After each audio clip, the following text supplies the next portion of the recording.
Wyoming Territory, late autumn 1878.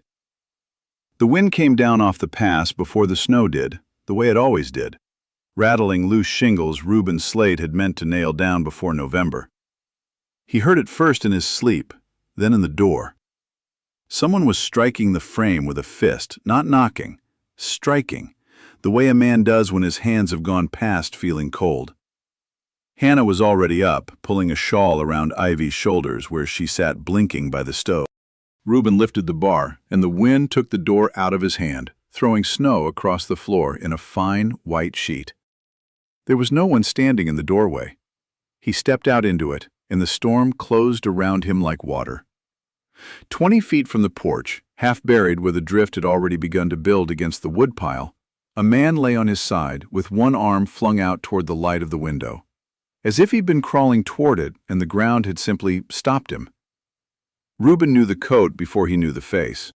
Gray wool, brass buttons, a surveyor's satchel still looped across the chest. The same coat that had stood in his doorway 11 days ago and told him the company intended to contest his claim. He didn't call out. There was no one else awake to hear it, and the wind would have taken the words anyway. He got his hands under the man's arms and started pulling him toward the light. The sheep had come down off the summer range, thin and coughing, and by the time Otis Bramwell counted them into the home pasture, he was short 11 head he could account for, and 30 more he couldn't call healthy. He blamed no one aloud. He didn't need to. The bank in Laramie had already sent 2 letters that fall, and everyone on the place had read the look on his face when the second one came. Reuben Slate had hired on in March, the newest man on the crew, and so he was the first one let go when Bramwell sat the men down in October and told them plainly there wasn't feed or wages enough to carry through to spring. He offered no apology, and Reuben asked for none. A man who couldn't pay his own note had nothing to be sorry to a hired hand about. "You've got till the 15th in the bunkhouse," Bramwell said. "After that, I need it for whoever comes to replace you." Reuben nodded, shook the man's hand, and walked back to the small frame house at the edge of the property where Hannah was already boiling water for the wash, not yet knowing that the work which paid for the roof over her head had ended 20 minutes before. He told her that evening, after Ivy was asleep. Hannah listened without interrupting, the way she always did when a thing needed saying all the way through before anyone spoke on top of it. When he finished, she was quiet a moment, turning a mended shirt over in her lap.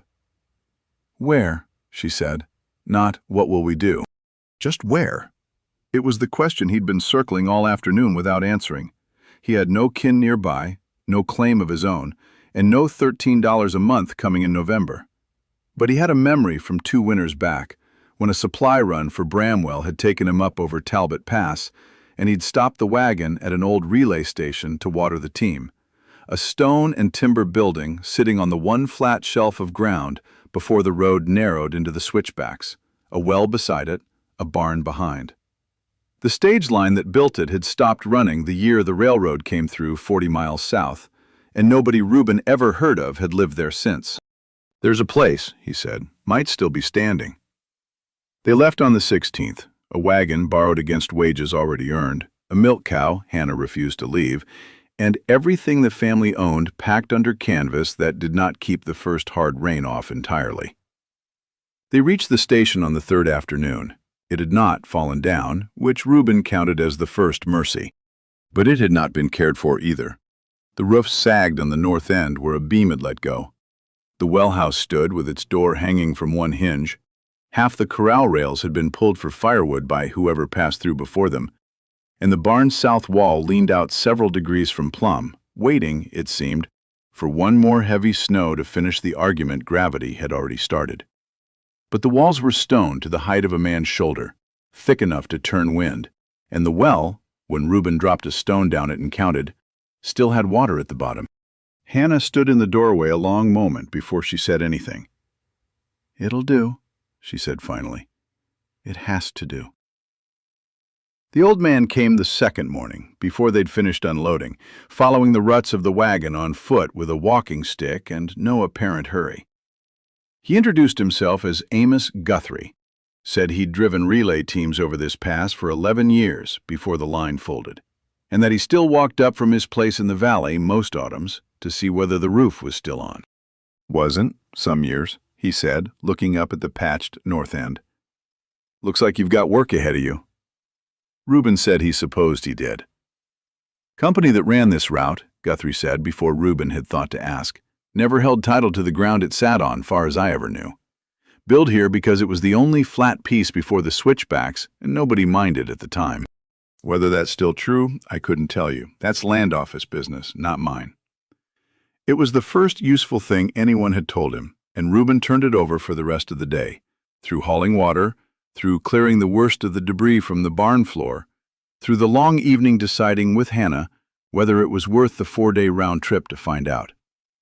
"If it's open ground," Hannah said, "someone else finds that out eventually. Might as well be us that knows it first."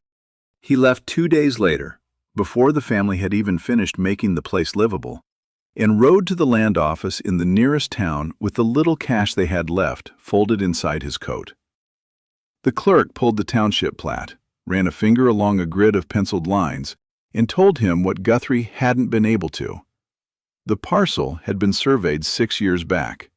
No patent had ever been issued against it, and no entry currently stood on the books for that section. "You're free to file," the clerk said, sliding a form across the counter. 160 acres, if you went the whole quarter. You'll owe residence and improvement over it. Usual terms. Reuben signed, paid the filing fee that left almost nothing behind it, and rode back up the pass 3 days later carrying a folded receipt that meant, for the first time since Bramwell's letter, that the ground under his family's feet had a name on it. His. Not owned, not yet, and not for years, but claimed in the only way the law allowed a man like him to claim anything, by saying so first and then proving it true with 5 years of his own hands. He didn't say much when he got back. He handed Hannah the receipt, and she read it twice before folding it carefully into the tin box where she kept what little paper the family owned. "Now," she said, "we'd best make it look like we mean it." Reuben started with the roof because a house that couldn't shed water couldn't do anything else right. The beam that had failed ran the width of the north end, a hand-hewn timber gone soft where years of leaking had settled into it. He couldn't replace it whole, no lumber for a piece that size closer than the sawmill 2 days east. So he did what the old stage crews themselves had likely done more than once. Sistered a new length of timber alongside the ruined one, bolted through both with iron he salvaged from the corral's broken gate hinges, and let the new wood carry the load the old one no longer could. It wasn't elegant. It held. Above it, he stripped every shingle that had curled or split and started over, row by row, working from the eaves up so each course shed onto the one below it instead of catching water at the seams.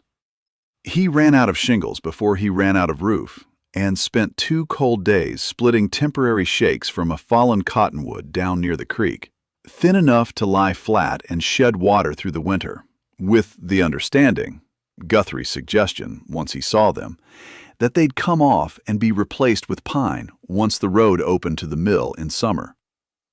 Hannah, meanwhile, had claimed the hearth. The station's fireplace was a stone chimney built wide and shallow, the kind that looked impressive and drew poorly, which she discovered the first night when smoke rolled back into the room instead of climbing.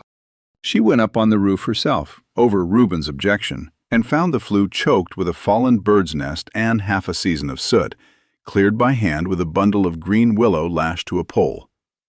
The second fire drew clean.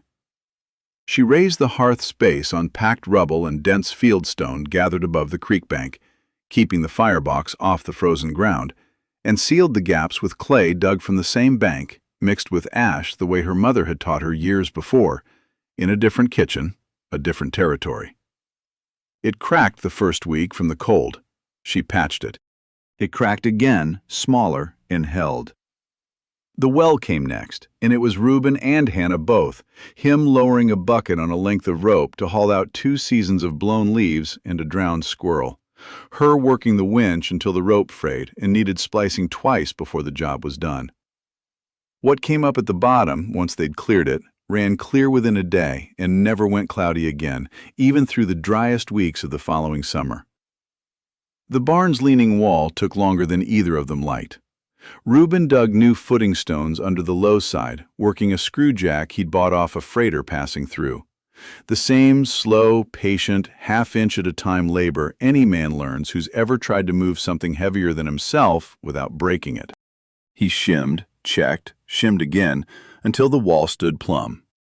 Ivy's job, by her own insistence more than anyone's assignment, was the well bucket. She lowered a length of twine with a knot at the foot of it, marked against a stick each morning how far down the water sat, and reported the number to her mother at breakfast like it was the most serious business in the territory. Hannah let her believe it was. In a dry autumn, it very nearly was. It was Hannah, in the evenings, who started keeping the book. She'd found it in a drawer of the station's old counter, a ledger the relay company had once used for tallying feed and harness repairs, its later pages gone unused since the line closed. She turned it over, found blank leaves near the back, and began writing in small, even letters.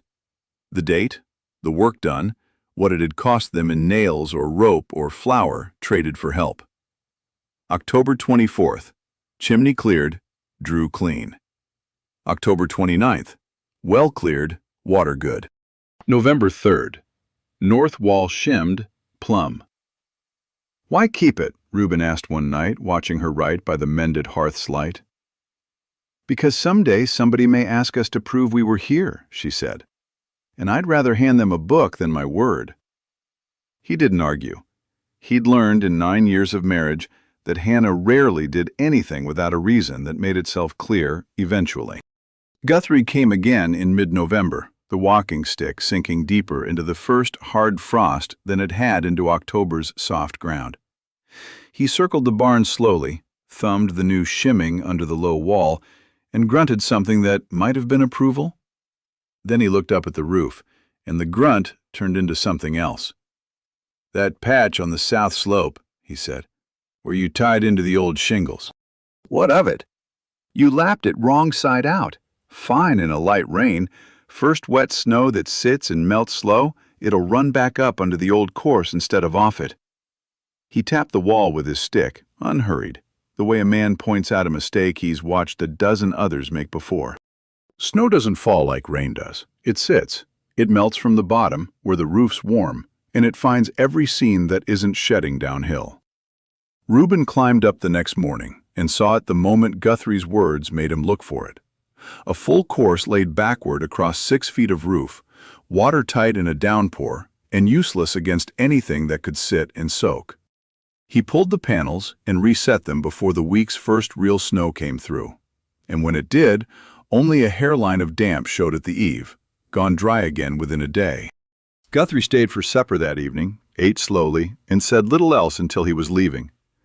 At the door he paused, looking out at the flat stretch of ground between the station and the mouth of the pass. The same shelf of level land the wagon had crossed on its way in. The only place in a half-mile where the trail widened enough for 2 teams to pass, or turn, or wait. "You know why they built here," he said, "and not lower down or higher up." "The water," Reuben said. "The water," Guthrie agreed, "and this." He nodded at the flat ground itself, at the narrow throat of the pass just beyond it. Only place wide enough on this whole grade for a team to turn around. Man who holds this ground holds the only door through that pass a wagon can use. He looked at Reuben a moment longer than the sentence needed. "Somebody'll want it someday." "Not for a stage line. That's finished. But somebody." He didn't explain further, and Reuben didn't press him. It was, at the time, only an old man's idle warning about a piece of ground that had already changed hands from no one to someone, quietly, on a signed form in a land office 40 miles away. It would be 4 more months before either of them learned what Guthrie meant. By the first week of December, the station had stopped looking like a ruin and started looking like a place people lived. Smoke rose steady and clean from the chimney at all hours now, instead of only when someone remembered to feed it.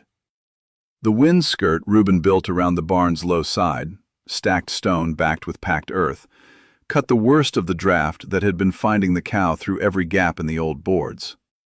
Hannah's insulation, wool scraps and dry grass packed loosely into burlap pockets along the coldest wall, kept the sleeping corner warm enough that Ivy stopped waking in the night complaining of her feet. They were not comfortable. Nobody who had watched the flour sack shrink week by week would have called it that, but they were no longer simply enduring the place. They were living in it. The way people live somewhere, they intend to stay. Reuben spent the slow days of early winter doing the smaller work that never seemed to end. Resetting a hinge here, splitting kindling there, walking the fence line to find where the snow had already begun testing the rails he'd repaired. Not everything held on the first try. A hard cold snap in late December froze the water barrel solid overnight before Hannah thought to bank straw around it. And for 2 days, they melted snow over the fire instead. A slower, meaner chore neither of them wanted to repeat. The two men came up the trail on the second Tuesday of January, riding good horses, dressed for the cold in a way that spoke of wages rather than economy. Reuben was mucking out the barn when he heard them and came to the door with the fork still in his hand. The older of the two introduced himself as Silas Corrigan, foreman for the Talbot Ridge Timber Company, and the younger as his clerk, a narrow man named Fowler who carried a satchel of papers and did not offer to shake hands. Corrigan didn't waste time on pleasantries either. The company, he explained, had secured cutting rights to a large stand of timber on the far side of the ridge. Good stands, heavy stands, more board feet than the eastern hills had left after 20 years of cutting there. The trouble was getting it to market. There was exactly one route a loaded wagon could take down off that ridge without a grade too steep to hold a brake. And that route came through the pass, and through the one stretch of flat ground wide enough for a team to turn and stage a load before starting down. He looked past Reuben at the station, at the mended roof, at the corral, at the smoke rising from the chimney, with the particular flatness of a man doing arithmetic he didn't like the answer to. "This is the only turning ground on the grade," Corrigan said. "We'll need it, all of it. The flat, the well, room enough to stack cut lumber through a season before it's hauled on. We're prepared to pay for the improvements you've made, fair value. But the ground itself isn't yours to sell us or to keep." Reuben set the fork against the barn wall before he answered, giving himself the time it took to do that. "It is mine," he said. "Filed on it in October. Land office has the entry." Fowler, the clerk, looked up sharply at that, and something passed between him and Corrigan that Reuben couldn't read. "An entry," Corrigan said slowly, "isn't a patent." "No," Reuben agreed. "It's what the law gives a man while he earns one." Corrigan didn't argue the point further, not there, standing in the cold with the light already going gray toward afternoon. He touched his hat, said he'd be in touch, and turned his horse back down the trail with Fowler close behind him, already writing something in a small book balanced against his saddle horn.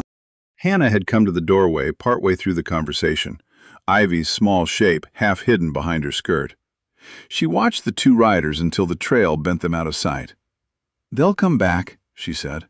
"I expect so. With more than a fair offer." Reuben didn't answer that. He picked the fork back up and went back to the barn, because there was still stall bedding that needed turning before dark, and a man could only carry so much worry at once without the work in front of him suffering for it. Word came back within 2 weeks. Not Corrigan himself this time, but a rider from the land office, carrying a folded notice that Hannah read twice at the table before she said anything. The Talbot Ridge Timber Company had filed a contest against Reuben's entry. The grounds, laid out in the clerk's careful hand, were not what Reuben had braced for. Nothing about improvements, no claim that he'd failed to build or dig or clear enough, because everyone who'd ridden up that trail could see with their own eyes that he hadn't. The filing noted instead that Reuben's entry had been made barely 3 weeks before the company's route survey was recorded. The timing was coincidence, but on paper it looked deliberate. And the contest argued that a man arriving in October, with nothing but a wagon and a hired hand's wages behind him, had filed not to settle the land, but to hold it hostage against whoever needed to pass through. That he meant, in short, to sell his signature on that filing to the first company desperate enough to pay for it, and call it a homestead in the meantime. A hearing had been set for the second week of March at the land office before the company could act further. Hannah read the notice a third time, then set it down on the table between them, next to the ledger she'd kept faithfully since the day they'd arrived. The dates, the work, the cost of every nail. "They're calling us liars," Ivy said, who had listened to the whole thing from her stool by the fire, with more understanding than either parent had credited her. "They're calling it a guess," Hannah said. "We're going to make sure it's a bad one." Outside, the wind had already turned toward evening, carrying the particular bite that meant the season's first real cold was still ahead of them, not behind. Reuben looked at the ledger, at the neat rows of dates going back 4 months, and understood for the first time exactly what his wife had been building, page by page, since the second night they'd slept under that roof. It would not be enough on its own, he knew that much already. But it was a start, and a hearing 8 weeks off gave them 8 more weeks to make the answer harder to doubt. The 8 weeks before the hearing did not feel like waiting. They felt like work with a deadline stitched into it. Hannah's ledger, which had begun as a private habit, became something closer to a campaign. She went back through her earlier entries and added what she hadn't thought to record the first time. Not just what was done, but who had seen it done. She began noting visitors by name. A freighter who'd stopped twice for water and stayed the night both times when the weather turned. A family of 5 bound for the valley who'd sheltered 2 nights in January after their own wagon threw a wheel on the grade below the station. Guthrie's visits, dated and counted, 7 of them since October. The first entry in the book was dated 3 days before they'd ever heard the name Talbot Ridge Timber. Proof enough, Hannah said, that no man plans a ransom before he knows there's anyone to ransom. "A book's only a book," she told Reuben one evening, "until somebody stands up and says the book is true." So she began asking. Quietly, she asked the freighter, on his next pass through, whether he'd say before a land office clerk that he'd seen the Slates living at the station since the fall. Not visiting, living. He said he would. She asked the same of the family they'd sheltered, sending word down with Guthrie, and got back a letter, badly spelled but plainly meant, saying the wife would come and say so herself. Reuben's contribution was quieter and heavier. He kept building through January's worst cold, not because the improvements would sway a contest hearing on their own, but because stopping felt like admitting Corrigan might be right about him. There were nights, cold enough to make the thought reasonable, when he did the arithmetic Corrigan had offered him. Fair value for the improvements, cash enough to winter in town, no contest, no hearing, no 5 years still owed. He never said it aloud. He'd look in at Ivy asleep in the corner Hannah had insulated with her own hands, and the arithmetic would stop making the kind of sense it made at 2 in the morning. He finished a second wall inside the barn's north side, doubling the insulation there the way Hannah had done in the house, and dug a drainage channel above the station that carried snowmelt around the foundations instead of through them. Work a man only does if he expects to see the spring it matters in. Guthrie came twice more in those weeks, once in a hard cold that kept him only an hour, once in a thaw that let him stay the better part of a day. On the second visit, sitting by the mended hearth with coffee going cold in his hands, he finally said what he'd been circling since November. "I'll stand up for you," he said. "Say what I know, that the company never held title, that you've kept the place better than the stage line ever did, that I've watched you do it since the first week." He turned the cup slowly. "It's not nothin', but it's an old man's word against a company's lawyer, and lawyers know how to make an old man's word sound like sentiment. "It's more than we had," Reuben said. "It is. I'm only telling you not to lean on it alone." They didn't. By the second week of February, Hannah had 3 names besides Guthrie's willing to speak, and a ledger with 4 months of dated entries behind it. And Reuben had a barn and a drainage channel and a second insulated wall that hadn't existed when the contest was filed. Evidence, all of it, of a family building toward years, not weeks. What none of them had in those weeks was any way to prove it before the weather decided to test it first.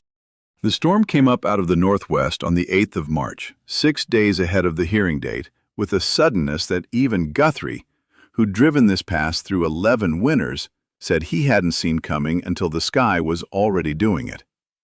He'd come up 2 days before to bring word that the freighter's word was secured, meaning to stay the one night and start back down in the morning. The morning came with the sky the wrong color, and Reuben talked him into waiting out the look of it.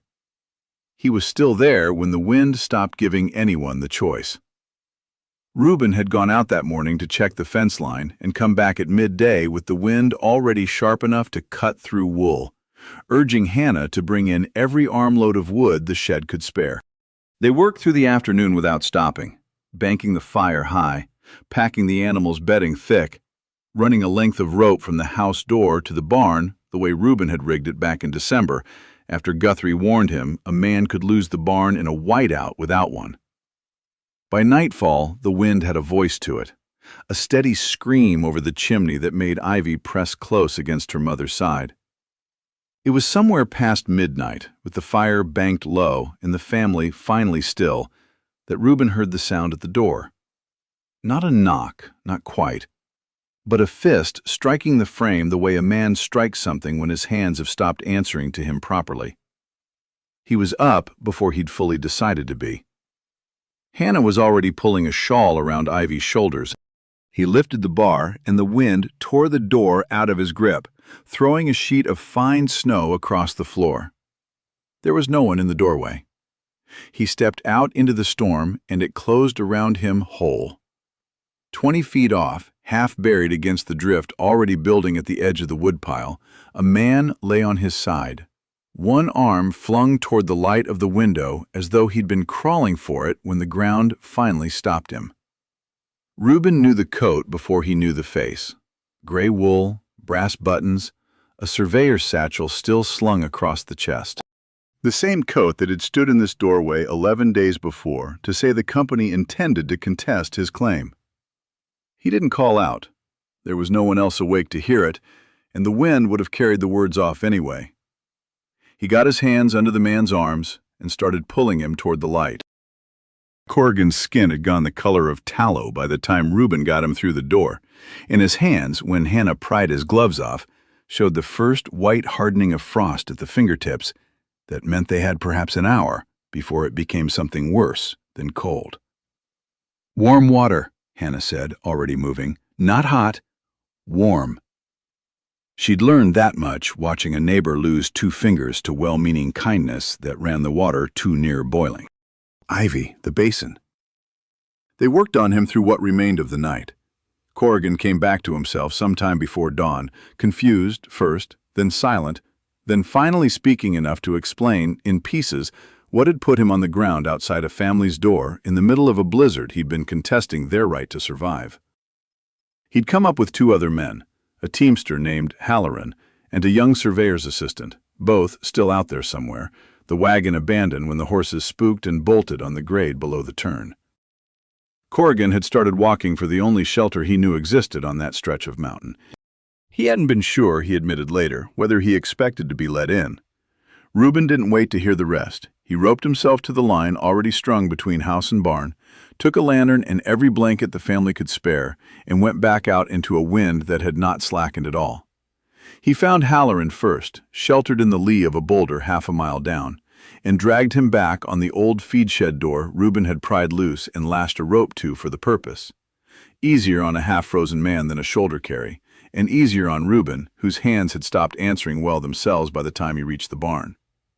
Hannah made him sit by the fire a full quarter-hour before she'd let him go back out again, working feeling back into his fingers over his objection that there wasn't time for it.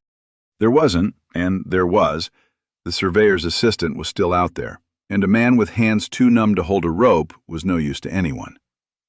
When Reuben went out the second time, it was with Guthrie beside him, the old man having come up 2 days before the storm broke and been caught by it same as everyone else. They found the assistant further down, in worse shape than Halloran, and took twice as long dragging him back as the cold and Reuben's own tired arms allowed. By the second morning of the blizzard, the station held 8 people where 4 had slept the night before, and every system Reuben and Hannah had built through the winter was carrying weight it had never been asked to carry. The well, cleared in October, gave water enough for 8 without strain. The wood Reuben had kept stacked inside the barn's dry corner, a habit Guthrie had drilled into him back in November, always more inside than you think you'll need, meant no one had to go back out into the storm to fetch more until the second day, and even then only as far as the shed under the rope line. The second insulated wall in the barn kept Halloran and the 2 horses that had been recovered from freezing solid in a space that would have been a death trap without it. Hannah's ledger, still sitting on the counter where she'd left it the night the storm hit, recorded, because she kept writing in it even now, out of habit more than plan, the exact date and hour 3 strangers from the timber company had been pulled half dead out of a blizzard by the family whose home they'd come to take. Corrigan watched all of it from a chair by the fire, wrapped in blankets, his frostbitten hands wrapped separately, saying very little for the first day. On the second day, when the wind had dropped enough that conversation didn't have to be shouted, he spoke to Reuben directly for the first time since the door. "That wall in the barn," he said. "The inside one. When did you build it?" "January." "Before the contest was filed, or after?" "After." Reuben didn't see the use in saying anything but the truth of it. Contest doesn't stop a man from getting ready for winter. Corrigan was quiet a while at that, looking at his bandaged hands. "My clerk wrote," he said finally, "that you filed this claim to hold the ground for ransom, that you never meant to live here 5 years, only long enough to make us pay for it." He looked around the room, at Ivy asleep against her mother's side, at the ledger on the counter, at the second wall visible through the open barn door where Halloran still slept off the worst of his cold. "I believed him, or I let myself believe him, because it was easier than arguing with a man who does the arithmetic for a living." Reuben said nothing. There didn't seem to be anything useful to add to a thing a man was already saying honestly on his own. "I won't lie for the company," Corrigan said. "I'll say what I've seen, if it's asked of me. That's the most I can promise you, and it may not be enough to matter." "It's more than you owed us," Hannah said from across the room, not looking up from the stitching in her lap. Owing and paying aren't always the same size. The storm held 4 days in all, the longest anyone at the station could remember, longer even than the winters Guthrie liked to measure every other storm against. On the third night, a section of packed snow slid clean off the barn's north slope, with a crack that brought everyone upright. But the roof beneath it held. The lapped shingles Guthrie had caught Reuben's mistake on back in November, shedding the weight downhill exactly as they were meant to, instead of letting it pile and press until something gave. By the fourth morning, the wind had gone still enough that the silence itself woke people who'd slept through the noise for days. They dug a path to the barn first, then to the well, then out along the rope line to see what the storm had left of the trail below. The timber company's wagon was buried past its axles a half-mile down. 1 horse lost, the other recovered stiff-legged but alive. Halloran's hands were bruised but whole. The young surveyor's assistant would keep all his fingers, Hannah judged, though 2 of them worried her enough that she kept them wrapped and watched another week. Corrigan stood in the yard that first clear morning, looking back at the station, at the roof, the barn, the well, the smoke rising steady from the chimney the way it had every day since October, with an expression Reuben couldn't fully read, and didn't try to. "The hearing's in 10 days, Corrigan said finally. "I intend to be there." "So do I," Reuben said. Corrigan nodded once, like a man closing an account rather than opening one, and said nothing further about ransom, or contests, or ground a company needed badly enough to take it from a family that had just pulled his men out of the snow with their own hands. The land office in town had one room set aside for hearings, a bare table and a row of hard chairs, and it was full past its chairs by the second week of March. Hannah spoke first, because Reuben had asked her to. She laid the ledger on the table and read from it plainly: dates, work, names of everyone who'd passed through since October, and let the register speak for itself. The freighter stood and said what he'd promised to say. The migrant family's wife, having found a way after all, said the same. Guthrie spoke last, briefer than the others, saying only that he'd watched the place since the first week and never once seen a family act like they meant to leave it. Fowler argued what the contest had always argued, that 4 months proved nothing, that a man could keep a tidy ledger and still mean to sell his signature the moment the price was right. It was Corrigan who answered that, unasked, from the back of the room. "I contested this entry myself," he said. "I believed what my clerk wrote because it was easier than doubting it. Then a storm put 3 of my men on that family's floor for 4 days, and I watched what they'd built hold weight it was never built to prove anything to anyone. A man doesn't dig a second wall into a barn in January to win an argument in March. He does it because he means to still be standing there in April." He did not withdraw the company's filing. That was not his to withdraw. What he did instead was worse for it. Under oath, he said plainly that he could not in good conscience support the claim it rested on, and that everything he'd seen at the station argued against it. Fowler said nothing further. He closed his satchel and did not reopen it. The examiner did not need much longer after that. The ruling, when it came, was narrower than the room's held breath expected. The company's contest was dismissed for want of evidence. Reuben Slate's entry stood as filed, in good standing, subject, the examiner said plainly, to the same 5 years of residence and proof the law required of any man. No patent.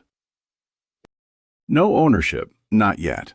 Only the right to keep doing what he had already been doing. Nobody in the Slate family cheered on the ride home. Reuben tucked the dismissal notice into the tin box beside Hannah's original receipt, and Hannah opened the ledger to a fresh page. And that night, Ivy wrote, in a hand still learning its letters, the name of the first traveler to stop at the station since the snow had cleared. The timber company built its turning ground a mile further down the grade, at greater cost and lesser convenience, and never troubled the family again. Corrigan sent word once more that autumn of a debt he considered still owed. 2 men who had come home with all their fingers when they might not have. But he never named a price for it, and the Slates never asked one. 5 years passed, as they mostly do to people too busy to watch them go. Ivy was 11 the September morning her parents rode down to the land office for the last time. The ledger, 3 volumes deep by then, riding in a satchel across her mother's lap. Guthrie came too, older, slower, but upright, and the migrant family's wife stood as a witness a second time, older herself, with her oldest boy now old enough to hold the horses. The examiner asked the questions the law required of him: where they had slept each season, how much ground had been broken, whether the entry had ever been abandoned, whether any agreement existed to sell it. Guthrie and the migrant woman answered under oath as they had once before. It did not take long. The examiner read the years of entries, signed his name at the bottom of a form that would, in time, become a patent with the government seal on it. The paper itself, Guthrie reminded them on the ride home, would take months yet to arrive by mail. Nobody made a speech about it. Reuben folded the certificate into his coat pocket the same unceremonious way he'd once folded a receipt for 160 acres of nothing much at all. They rode back up the pass together, past the turning ground the timber company had built and mostly stopped using once the cutting shifted north. past the flat shelf of land that had never stopped being the only wide place before the switchbacks. The station stood where it always had. The roof held, the well ran clear.